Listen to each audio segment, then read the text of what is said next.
Bueno, continuamos con las estructuras de control. En este caso vamos a ver de qué se trata una estructura de control de repetición. Se utiliza para los casos en los que se necesita repetir una o más órdenes o sentencias. Sin embargo, estas repeticiones pueden darse por dos motivos. Podríamos querer repetir una cierta cantidad de veces, sabiendo de antemano el número de veces a repetir, o bien podríamos querer repetir una o más sentencias dependiendo del resultado de la evaluación de una condición. A estas repeticiones se las denomina iteraciones. Veamos el ejemplo de la iteración con condición, ¿sí? ¿Se acuerdan que en el if jugábamos con una condición? Evaluábamos esa condición y esa condición podía tener uno de dos resultados. Podría resultar verdadera o falsa, true o false, blanco o negro, 1 o 0, ¿sí? Bueno, en este caso también vamos a jugar con una condición. La condición entonces puede ser verdadera o falsa. Para el caso en que la condición sea falsa, vamos a analizar este gráfico. Toma este camino, ¿sí? Y ejecuta la instrucción C.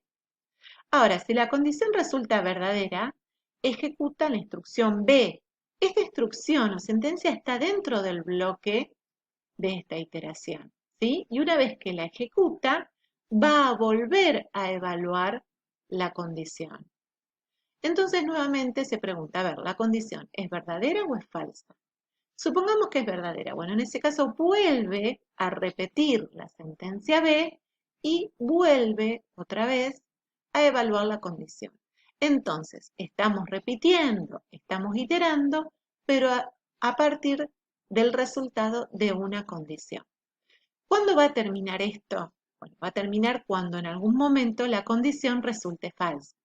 Entonces, cuando ustedes utilicen una estructura de control, iteración con condición, tienen que asegurarse de que la condición en algún momento resulte falsa. ¿Para qué? Para que continúe el programa y no quede en lo que se llama un loop infinito. ¿Sí?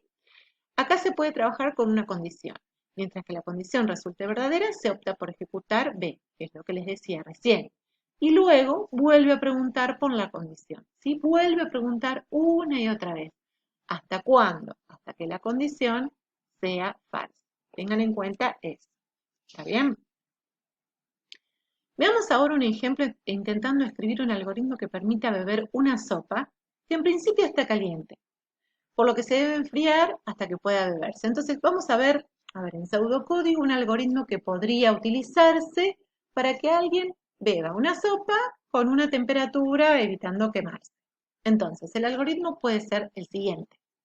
Mientras la sopa esté caliente, soplar, ¿sí? Y luego beber la sopa. Bien, la estructura de control es este mientras, ¿sí? El mientras es la estructura de control. Y la sopa esté caliente vendría a ser la condición, que como resultado va a tener sí si está caliente y no si no está caliente, ¿sí? Entonces, mientras esta condición sea verdadera, va a soplar y va a volver a preguntar. Y si sigue estando caliente, va a soplar y va a volver a preguntar. Ahora, ¿cuándo no va a soplar más? Cuando la sopa no esté caliente, es decir, cuando esta condición sea falsa. Luego entonces, recién ahí, va a beber la sopa. Eso vendría a ser entonces una iteración con condición, ¿sí? Ponemos una condición que permite frenar la iteración o la repetición de una o un grupo de sentencias. Vayamos ahora a la iteración fija. En este caso, en la iteración fija, vamos a repetir una sentencia o un grupo de sentencias, pero ya sabemos qué cantidad de veces lo vamos a hacer. Hay ciertos algoritmos o ciertos problemas en donde de antemano ya sabemos cuántas veces tenemos que repetir. Por ejemplo, si yo quiero caminar 3 cuadras desde mi casa hasta la avenida, que yo sé que son 3 cuadras sí o sí, puedo decir, voy a repetir caminar 3 cuadras, ¿sí? Directamente le digo el número, no dependo de una condición. Bueno, en esos casos, en el caso en donde yo sepa la cantidad de veces que tengo que repetir algo, voy a utilizar una iteración fija. Y se grafica de la siguiente forma. Acá dice, repetir n veces, ¿sí? Siendo n un número genérico, ¿está bien? ¿Qué va a repetir n veces? Bueno, la sentencia B. En este caso hay una sentencia, pero podrían ser un grupo de sentencias, ¿sí? Podría ser un bloque, que es lo que hablábamos al principio de la segunda unidad. Bueno, entonces lo hace. La vez 1, viene acá, la vez 2, ¿sí? La vez 3, bien. La vez n-1, hasta que llega a ejecutarse la enésima vez, y entonces ya sale por acá y ejecuta la sentencia C. ¿Está bien? Pero ¿cuándo se va a terminar eso? Bueno, se va a terminar cuando llegue a la repetición n, a diferencia del anterior que dependía de una condición.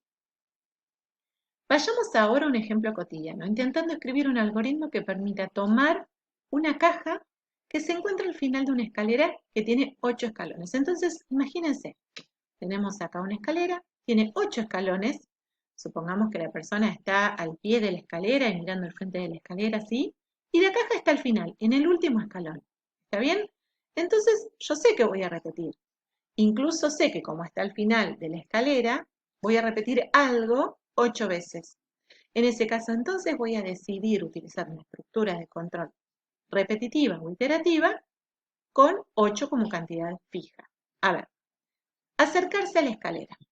Repetir 8 veces, subir un escalón. ¿Sí? Así lo hace 8 veces. ¿Está bien? Tomar la caja, ¿cuándo lo va a hacer? Cuando ya está en el último escalón. Girar 180 grados, para darse vuelta, digamos, y después tiene que bajar. Entonces está bien que diga repetir 8 veces, bajar un escalón. ¿Está bien? Bueno, de este modo entonces usamos una estructura de control repetitiva, pero con un número fijo. ¿Está bien? Vamos a ver ahora las repeticiones en Python, las palabras claves que se utilizan, que son las mismas que se utilizan en otros lenguajes de programación. Para la repetición con condición vamos a usar mientras o while. En realidad while significa mientras, ¿sí? Y para la repetición fija voy a usar for. ¿Está bien? Entonces esto es repetición condicional y repetición fija. ¿Está bien? A ver, ¿de qué se trata el while? Se evalúa una condición de tipo booleana, es decir, una condición en donde el resultado es verdadero o falso, y mientras esta condición sea verdadera, se ejecuta el bloque asociado al while. Veamos acá. Entonces, tenemos, a ver, en forma representativa, instrucción 1, while la condición sea verdadera, ejecuta la instrucción 2 y la instrucción 3. ¿Sí? ¿Cuántas veces va a repetir esto? Bueno, no lo sé de buenas a primeras.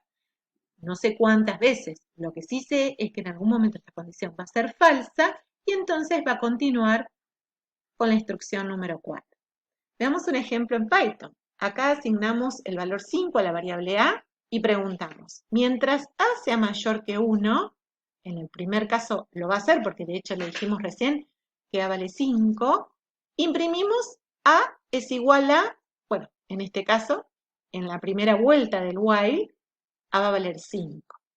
Y después acá lo que hace es decrementar el valor de a, por lo que a ahora en la primera vuelta va a valer 4. Bien, vuelve a preguntar. Mientras a, que ahora vale 4, sea mayor a 1, sí, verdadero, imprime a es igual a 4. Y decrementa a. Entonces a ahora vale 3. Vuelve a preguntar. A es mayor que 1, sí. Entonces imprime a es 3. Y decrementa otra vez el valor de a, siendo a ahora 2. Mientras a, que ahora es 2, es mayor que 1, sí, imprime a es igual a 2. Y decrementa el valor de a. Ahora a vale 1. Vuelve a preguntar. Dice, a, que vale 1, ¿es mayor que 1? Bueno, no, porque 1 no es mayor que 1. 1 es igual a 1. Entonces, como esta condición en este momento es falsa, no ejecuta más lo que está dentro del bloque, sino que ejecuta la próxima línea inmediata. En este caso, imprimir fin. ¿Sí? Así funciona entonces el while. Se evalúa una condición booleana y mientras ésta sea verdadera, se ejecuta el bloque asociado al while. Cuando la condición se hace falsa, se ejecuta el bloque asociado al else. Bueno, ¿se acuerdan del else? El if, la estructura de control if o si, tenía un si no o else. Bueno, en este caso, en el caso de Python, también permite un else para el while. Y funciona con la misma lógica, solo que, a diferencia del if, en el while se repite. Entonces, vayamos directamente al ejemplo. Tomemos el ejemplo de hoy, ¿sí? El que vimos recién. Se le asigna el valor 5 a la variable a y pregunta por si es mayor que 1 y va imprimiendo. ¿Está bien? Decrementa, entra con 4, imprime 4. Decrementa, entra con 3, imprime 3. Decrementa, entra con 2, imprime 2. Decrementa, entra con, perdón, evalúa con 1, no entra, ¿sí? Y entonces recién ahí ejecuta el bloque del else. ¿Está bien? Y entonces dice, imprimí A no es mayor que 1. Entonces, en ese caso, va a imprimir que A no es mayor que 1 y luego va a imprimir fin. ¿Está bien? Es la misma lógica que usábamos en el else del if. Ahora veamos la estructura de control repetitiva, pero fija. Itera sobre los elementos de cualquier secuencia en el orden determinado por la misma secuencia. A ver, ¿de qué se trata las secuencias? Bueno, las secuencias tienen que ver con una cierta cantidad de elementos que están guardados del mismo tipo en una estructura mayor y puede iterar, o sea, recorrer esa secuencia e ir, por ejemplo, imprimiendo esos elementos. Vamos a verlo un poquito gráficamente y después vamos a ver un ejemplo concreto. A ver. ¿Hay elementos en la secuencia? Si hay elementos en la secuencia, dice que sí, y obtiene el próximo elemento de la secuencia y hace lo que el for le indica. ¿Sí? Bien. ¿Hay elementos en la secuencia? Supongamos que sí, y ejecuta el for. En algún momento, estos elementos de la secuencia se van a terminar. Entonces, esta respuesta va a ser no, y va a seguir con la próxima sentencia inmediata. Vamos a ver acá un ejemplo concreto en Python. La estructura for in se puede usar para iterar sobre los valores numéricos generados por range, sobre los caracteres de una cadena de caracteres y sobre los elementos de una tupla. Si bien, a ver, de todo esto ustedes conocen la cadena de caracteres, no conocen ni la tupla, pero bueno, vamos a ver un ejemplo y van a ver que no es tan difícil. A ver, for x in range 10. X es una variable, ¿sí? X tiene que ser digamos, la etiqueta, el nombre de una variable cualquiera. ¿Qué valores va a tomar X? Va a tomar los valores que le indica esta secuencia. Esta secuencia es el rango que comienza en 0 y termina en 9. Siempre comienza en 0, a menos que yo le indique lo contrario, y termina en el número -1. Entonces, el rango de 10 va a contener un conjunto de valores que va entre el 0 y el 9, ¿sí? 0, 1, 2, 3, 4, 5, 6, 7, 8, 9. Por lo tanto, X va a tomar esos valores que recién les nombré. Por lo que imprimir X me va a imprimir el 0, el 1, el 2, el 3, el 4, el 5, el 6, el 7, el 8 y el 9. Eso es lo que va a ser esta estructura de control. For X in una cadena. Fíjense que una cadena es una cadena de caracteres, ¿sí? Y lo que va a hacer X, en este caso, es tomar el valor de cada uno de los elementos de esa cadena. Entonces, X, en la primera vuelta, va a tener el valor U mayúscula. Entonces va a imprimir U mayúscula.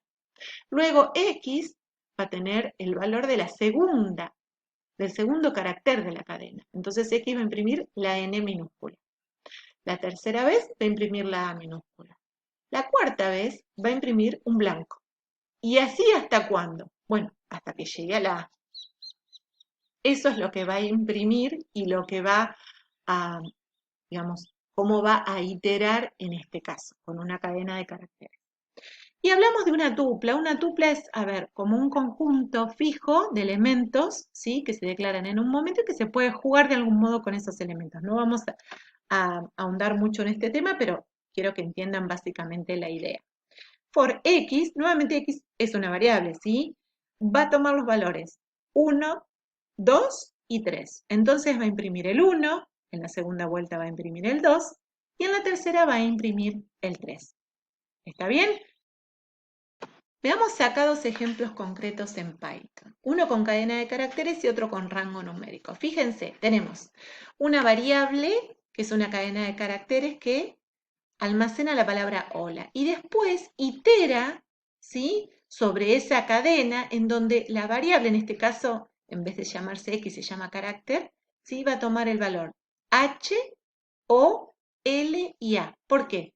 Porque itera en esta cadena, ¿sí? Y por eso imprime las letras de esta palabra en ese caso, ¿sí? Porque es lo que hace.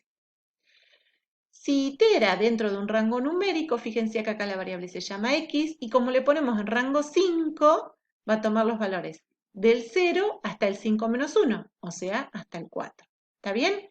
Así funciona. Y vamos a hacer ahora un pequeñísimo paréntesis y vamos a trabajar con rango. A ver, ¿de qué se trata esto de los rangos? Bueno, generan progresiones numéricas y puede tener un parámetro, 2 o 3.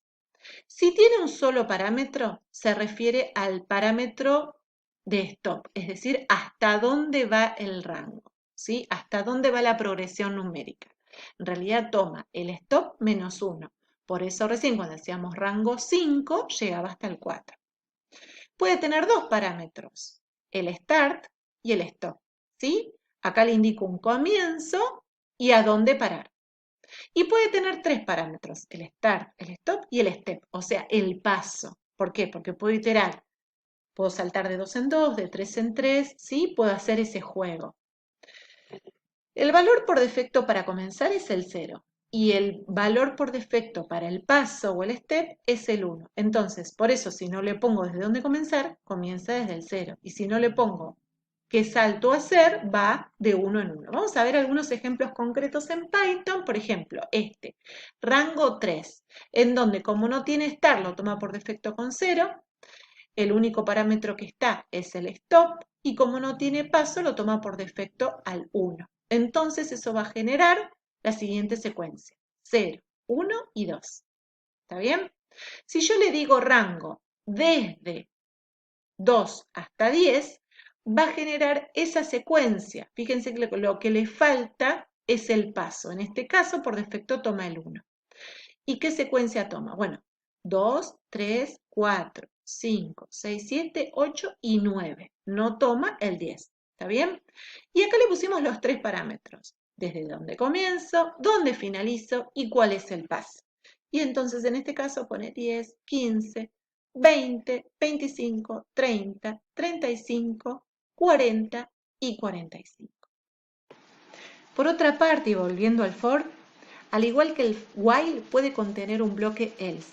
¿Se acuerdan que el while tenía un else, podía tener un else al igual que el if? Bueno, el for también. Y con la misma lógica se va a ejecutar cuando finalice la iteración sobre la secuencia. Por ejemplo, miremos acá. Tenemos una variable que se llama a que contiene la cadena de caracteres hola. Y tenemos una iteración con un for, ¿sí?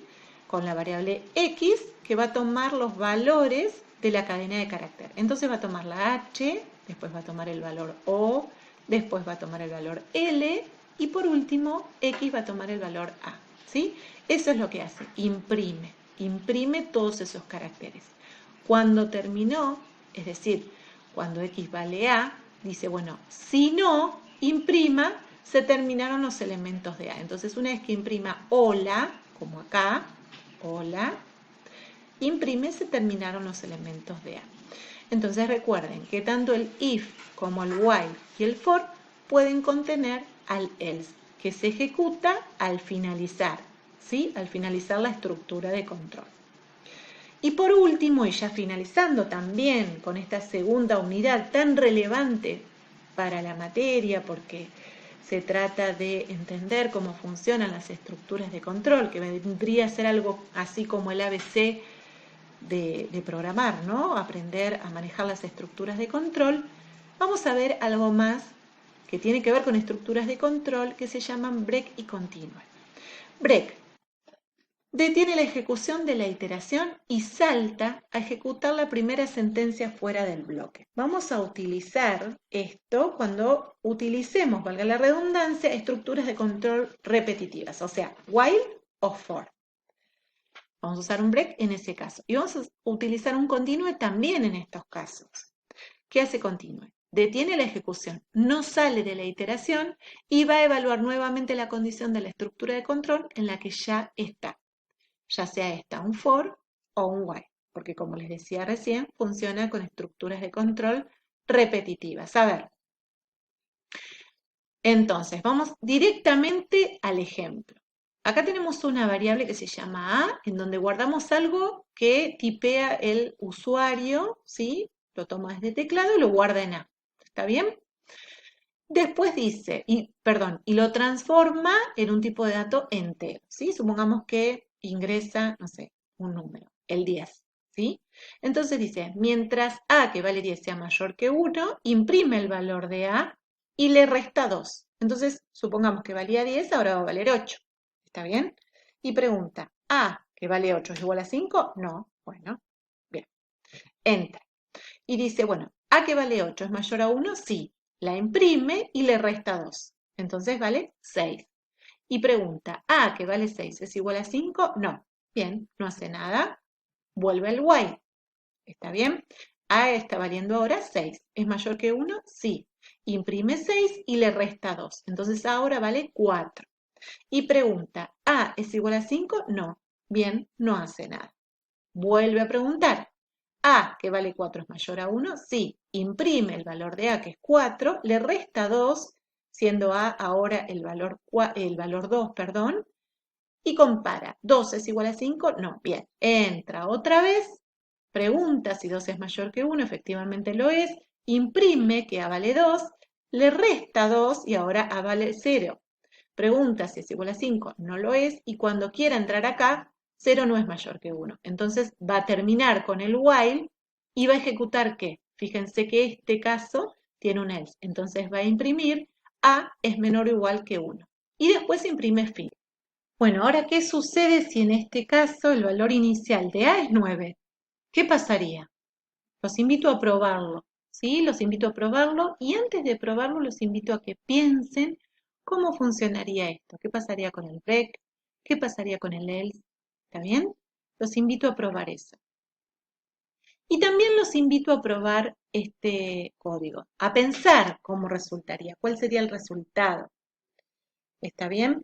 Permite saltar a evaluar, el continue permite saltar a evaluar nuevamente la condición sin terminar con la ejecución del bloque asociado al while. A ver, prueben esto, a ver qué les parece. Jueguen con algunas condiciones para entender cómo funciona el continuar, ¿sí? El continuar básicamente lo que hace es, cuando esta condición da verdadera, el continuar vuelve acá, vuelve a evaluar la condición ignorando todas las sentencias que están a continuación. Pero los invito a probar, los invito a cambiar este valor y probar cómo efectivamente funciona, ¿sí? Es muy importante que ustedes entiendan cómo funciona esto, pero probando, ¿está bien? Bueno, y tenemos la iteración for, in, else. Al igual que el while, el bloque asociado al for puede contener break y continue, ¿sí? Y funcionan de la misma manera. Yo los invito otra vez a que prueben, ¿está bien? Por ejemplo, este código, acá hay un cierto rango con ciertos valores. Les pido por favor que prueben a ver qué pasaría acá. ¿Y qué pasaría si cambio estos valores? ¿Cómo juego con esto y cómo lo entiendo? ¿Sí? Desafíense ustedes y vayan probando cómo funciona el break y el continuo. ¿Está bien? Bueno, y finalizamos entonces con la segunda unidad. Ya damos por terminada la parte teórica de la segunda unidad. La semana próxima comenzaremos con la tercera, pero seguramente van a tener algunas inquietudes respecto de algunos temas que pueden no haber entendido. Entonces, por favor, les pedimos que las hagan a través del foro, ¿sí? Que pregunten todo lo que sea necesario, ¿está bien? Y que se vayan preparando porque el miércoles 21 de abril van a tener disponible la quinta actividad para resolver. ¿Cómo van a hacer para resolver esta quinta actividad? Bueno, viendo este video una y otra vez, trabajando sobre el segundo trabajo práctico, el segundo TP de la práctica, pero además probando estos ejercicios que les digo, viendo la teoría. De este modo van a llegar tranquilos y tranquilas a poder resolver esta quinta actividad que tiene un porcentaje de incidencia en la aprobación de la cursada del 4%. Bueno, nos vemos entonces la semana próxima con un nuevo video de la teoría.